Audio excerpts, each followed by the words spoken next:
So is that fasting tanking your fucking metabolism or something, motherfucker?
This last week I tested out the 4-hour eating window every day while being keto.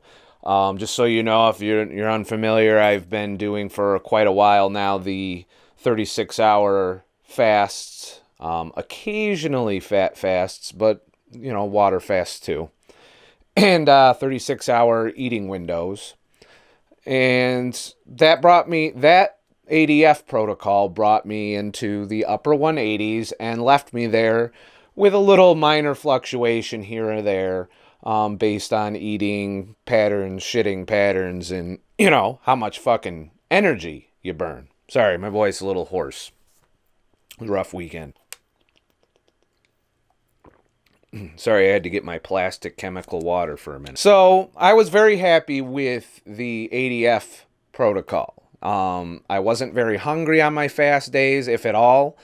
I ate whenever the fuck I wanted. I ate ketogenic on my feast days. Even had some cheat moments in there that I fully recovered from with ADF combined with keto. No need to do extremely long fasts. Don't need to go fucking, 5 days, 8 days or whatever to recover from a cheat. If you just jump back onto the ADF protocol, you do recover pretty quickly. And that's kind of why I like ADF. My voice is hoarse because I had to work, and I work part-time in a karaoke bar, and I also went out to that bar. Didn't drink this weekend, but I did sing and, hoot and holler a lot. So my voice is a little hoarse. ADF worked fine for me. It did the job it needed to do. It kept me at the weight I wanted to be at. It kept my belly at or below 36 inches, barring the cheat days and all that other bullshit. But, overall, that's my go-to protocol. However, since I'm here for you guys, and I'm at a stage in weight where I'm close or over my goal, and then occasionally I dip back up. So I'm in this little gray area where I still have weight I could lose, and I still could really fuck up. And it occurred to me that this is the perfect opportunity to start experimenting with other protocols now that I found the one that I like the most, which is the 36 ADFs. Which, sometimes would be like 44-hour fasts and shit too. I like that protocol a lot. That'll be a base protocol that I go to most often. However, I do recognize that I should be, for the sake of the channel and for, keeping my options open, having more tools in my weight loss toolbox, which you can never have too many. The more different ways you can change things up to keep your progress going or to keep where you're at so you don't regain weight, the more tools you have to do this, you can just pick your favorite tool in the moment. Maybe you get sick of fucking ADF and you want to eat every day. Well, you do what I did, and that is do the 4-hour eating window or one meal a day. For a lot of people, that's fine. I expanded out into a 4-hour eating window, generally starting with some kind of keto-ish snack, And when I say keto-ish, I mean it had nuts and there's a little bit of carbs in that content. Didn't go over 50 grams on any of my days, which I often don't. I have like a set group of foods that I know what proportions to eat them so I don't go over on my carbs. And then any extra eating I do comes from fat and protein. So not a lot of garbage in my life. And I'm aware of where those carbs are and, when I overdo it. Generally, there's one really carby snack. And by really carby, I mean it has maybe anywhere from 5 to 10 net grams of carbs. And then, of course, the rest comes from salad. And a little bit you get in some of your meats, and especially if they're processed meats. But for the most part, for the week, I ate within a 4-hour eating window. The only thing that ever fell outside of that is occasionally I did put fat in my coffee in the morning, which I guess would technically expand my eating window that much more. However, being that it was fat only, it would not provoke an insulin response and did not kick me out of fat burning mode, doesn't kick you out of ketosis, and doesn't kick you out of autophagy because there's no protein. So, those are the mechanisms, but it does, you're going to burn those calories instead of your fat ass in these cases, and that's what are the things we got to keep in mind. Every calorie of fat that we're putting in, we're going to burn that before we burn our ass, our belly, or anywhere else we're trying to get fat gone. So that's to be keeping in mind. So how did the test go? Well, didn't go good. All right. Now, granted, there are some things I did. First of all, this should be a long-term thing. I shouldn't be something you do for a week and then judge the whole thing based on 1 week. My weight crept up about 2 pounds, 3 total, but I'm a little bloated today because I did eat all day yesterday. I didn't do the protocol yesterday in preparation for this 7-day fat fast that you'll see in the next video that I put out. I wanted to prep for that fast, so I didn't restrict myself to an eating window. I ate fat rather intuitively, and I probably overate a little yesterday. So that extra pound's most likely food weight and water bloat from the extra eating I did. But be that as it may, I was still up about 2.5 pounds. I hovered between 36 inches and 35.75 inches for the majority of the week. I did hit 36.25 inches this morning. Like I said, weight and bloat. I haven't shit.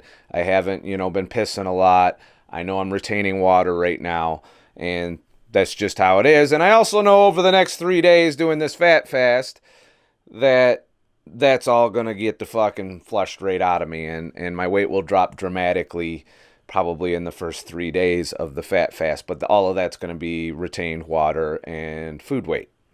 So, leaving that aside and not being happy with the scale, my main metric is, of course, the belly, and I did gain overnight a 1/4 inch, but like I say, that fluctuates to about an inch max. It can fluctuate. I guess I'm just not a fan of eating every day. For multiple reasons. I don't think we skip a beat, first of all, if we don't eat every day. I'm not hungry every day. Sometimes I eat out of social requirements, habits, and that is the nice part of the 4-hour eating window every day, is it makes you much more flexible social. Like I had to go to a Christmas party last night for the part-time job I have. And, I knew that there was going to be food there. I didn't know how healthy it was. Turns out there was a lot more ketogenic stuff for me to eat there than I thought. I had some shrimp. I had some fucking bacon wrapped, I think it was crab meat. Might have been imitation. There's probably some bad thing. It was probably cooked in bad vegetable oil, but can't avoid all that yet. But I'm working on it. I had a small handful of blueberries at the end of that. And, that was it. And some pepperoni and cheese I nibbled on too at the party. But it was satisfying. I was full. I was happy with that I got to eat. I had coffee, of course, too, which often serves as a desserty thing because I bring my Stevia Naturals with me wherever I go, or Splenda Naturals with me wherever I go. So overall, I managed to gain weight over the course of the week. Now, I contend, had I continued that pattern of eating every day for within a 4-hour window, ketogenically, that's important, not standard American. We're not talking carb burners here. We're talking fat adapted people here. So if you're unsure about being fat adapted, you need to go back and watch some of my videos on how to do that and how to get into the ketogenic diet. So this is for people who've already done their 4 to 6 weeks faithfully without cheating. And then, you start experimenting with this other shit. I wouldn't even fast during your first 4 to 6 weeks. I would just focus on getting into nutritional ketosis. And then you can switch back and forth efficiently to body fat without risking a lot of muscle loss and so on and so forth. But we'll get into that in the fasting video, as far as the fat fasting goes. So would I recommend this protocol? I think if you're at your goal, or maybe you just need a break from doing longer fasts, maybe you want to eat every day and you want to be flexible enough to be social, or you have family dinners and all of that, and you don't want to be the assholes. Not today, motherfucker.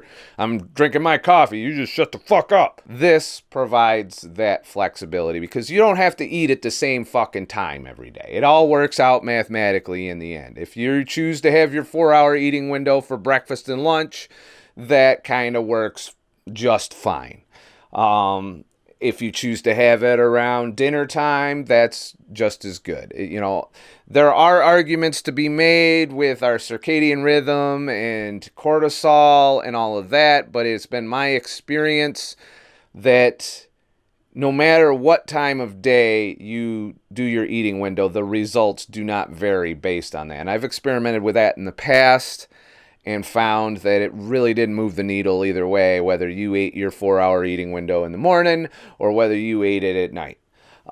Generally, you don't want to do it right before bed because that's, you're going to be cutting into your prime time for fat burning. While you sleep, believe it or not, you burn a little bit extra.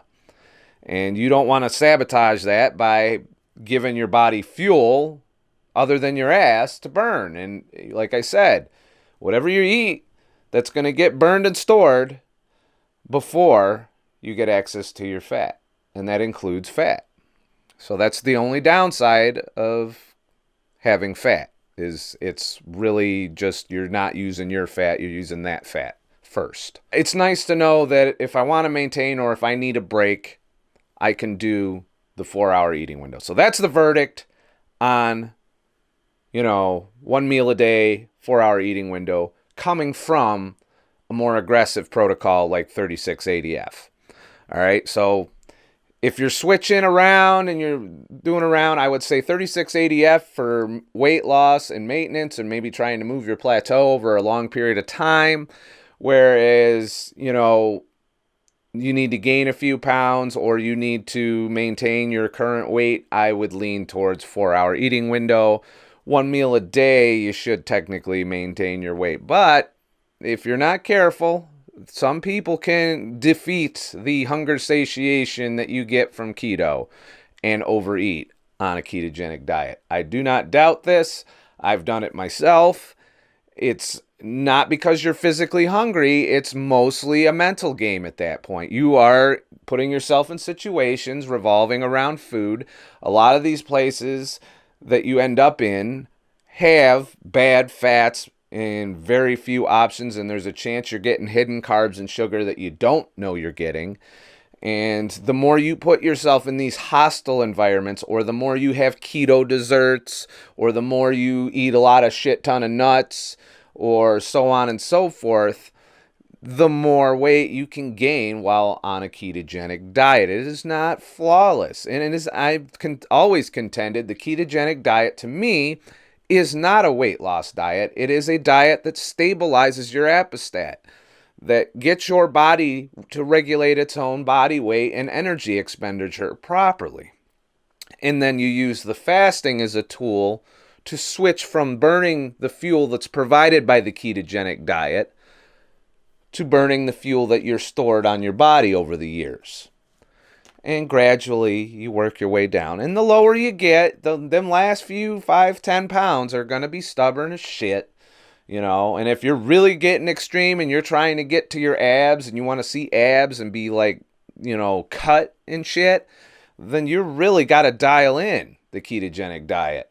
And you really got to get those carbs down to almost therapeutic levels. We're talking less than 10 to 5% of your calories coming from carbohydrates to get that cut. Or doing copious amounts of physical activity all the time. But we already been down that path. I don't want to turn this into an exercise discussion. But we just got to understand what we need to do. It's all about having different tools for different situations, including the cheat day tool. Refeeds are a thing. They do reboot things in a way. They do kick things up and make your body adapt and get you changing how your body processes things. If anything, a carb and sugar cheat day, to me, what it has done for me is made me realize just how bad those things are.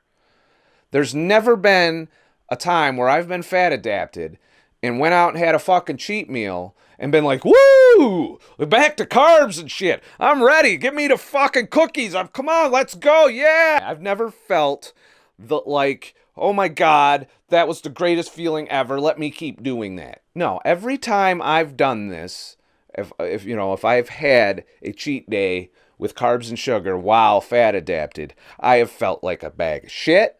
I've immediately bloated and become dehydrated because I generally don't drink enough water, because your body immediately starts packing on water weight, and you will get thirstier. You will have cotton mouth if you don't drink enough, and you'll get headaches if you continue to not support the water regain. You got to regain the weight. You bought the fucking space for the water to go. Now you got to pay for it. And, so there's that. There's the bloating. You immediately can gain anywhere from 8 to 15 pounds if you do it more than one cheat day in a row. I can see people, I've seen people gain 10 to 15 pounds over a short period of time just from going from being fat adapted back to carbs and sugar. And I wanted to touch on that because a lot of the things I'm discussing right now are from the perspective of being a fat burner. And if you're if you're doing a cyclical ketogenic diet, you're not quite as efficient as somebody who's doing a strict keto diet, as in there's no cheat days, And some people have different, metabolic damage. Somebody might not be able to eat 50 grams of carbs in a day like me, because that'll cause them to constantly regain weight. And that's one of the things you should look at if you are gaining weight on a ketogenic diet, is maybe your carbs are just too damn high, and maybe you need to lower them down to 30 grams or even 10 or 20 or 15 grams. We're talking damn near carnivore at that point. And, I will delve into the carnivore diet at some point. I'm just not quite ready to do that yet. I have some other shit I want to figure out. I'm very happy with the ketogenic diet the way it is. I don't see a lot of need to fuck with it, but there will come a point where I will experiment with, kind of like a steak and eggs carnivore approach to the diet. Don't know if I can eliminate dairy. I like dairy too much. Dairy's getting a lot of flack, even from ketos right now. I want to be able to have some dairy in my life because, quite frankly, if I didn't have heavy cream in my coffee and I had to put butter or coconut oil, well, not even butter, but coconut oil and MCT oil in my coffee, I'm pretty sure I would have to, choke somebody by the end of the day because I would just be aggravated. For me, the MCT oil, or coconut oil and butter solution, it's a pain in the ass to prep because you have to actually blend it. It doesn't stir with a spoon. And it's like 300 calories in one cup versus 100 when you do heavy cream. So you could literally overeat that way. And not even know it because you're just plucking the coffee. Because the caffeine keeps you drinking. It's addictive and shit. There's different things you can look at if you're having problems. Of course, there isn't a problem that you can't attack with a long water fast. Still a viable option. Length should vary based on your body fat percentage, but all of it, it's individual, and you shouldn't ever just take my word for it. I know people sometimes follow the fasts I do and the things that I do on my end, But I really hope that you're at least, at the very least, monitoring, especially if you have diabetes or you are taking medications or you have heart problems. You shouldn't just do shit you find on the internet, like I am. You should go and monitor your levels while you're doing these things. Even if you don't have that supportive doctor, at the very least, you should tell them, hey, look, motherfucker, I want to do this. I'm going to do this anyway. I need you to watch my shit and make sure I'm not dying. And we can debate the whole whether your doctor's on board or whether your doctor knows his shit or not another day. If you don't like your doctor's opinion on that, you can always find another doctor that maybe is in on all the science now. But that's another story for another time. Never just base your decisions off of one motherfucker on the internet. Ever. A lot of the research I do is on multiple fronts. I get perspectives of scientists. I get perspective of doctors. I read peer-reviewed studies. I look at anecdotal things. A lot of people do N=1 like me, and they're out there on fucking YouTube saying, this happened, I'm doing this, and this. Some of that shit I agree with, some of it I don't. Every once in a while, I pick a little nugget out of the anecdotal evidence, and I go and further use that to research what else to do, and it has me generating my own hypotheses to test out on myself, and I do. And, if it goes bad, it goes bad. If I test something on myself and I fuck up, then I live with that. But I do not want you to base what you do on what I do by just me. That's why I always say, do your fucking homework. Get out there. Read articles. Read testimonials. Look at people on YouTube and see if they're getting good results. Do they look like they're getting good results to you from the evidence that they're presenting to you? Keep in mind, some people are not honest in the way they present themselves on their evidence. I'm pretty honest. I tell you my weight and my measurement every fucking morning on my blog on ScottTheTruckDriver.com. We'll get into plugging in a minute. There are people out there who do this shit for the wrong reasons. You can tell them because they're trying to sell you some supplements. Usually they're trying to pimp out a book. They're trying to do all of this shit. And I'm not trying to do that. I do try and grow this channel as a resource, as a way to do this for a living, so I can put out more content and learn more. And what benefits me is having the time to learn this stuff and apply it to myself because I can do it full time and live. But there are people out there who are just selling you shit. Please remember, I am not a fucking expert. I am just an asshole. Clearly this week I fucked up a little and gained back some weight. I'm only human. I guarantee you that weight's going to be gone this week, doing this fat fast. So far, so good. I had my morning coffee as per usual with heavy cream in it.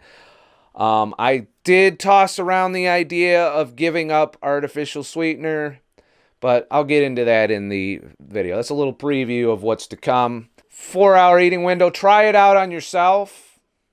See how it works for you. Some people can progress on 1 meal a day and 4-hour eating windows. I did for a while too. Even with the standard American diet, I progressed.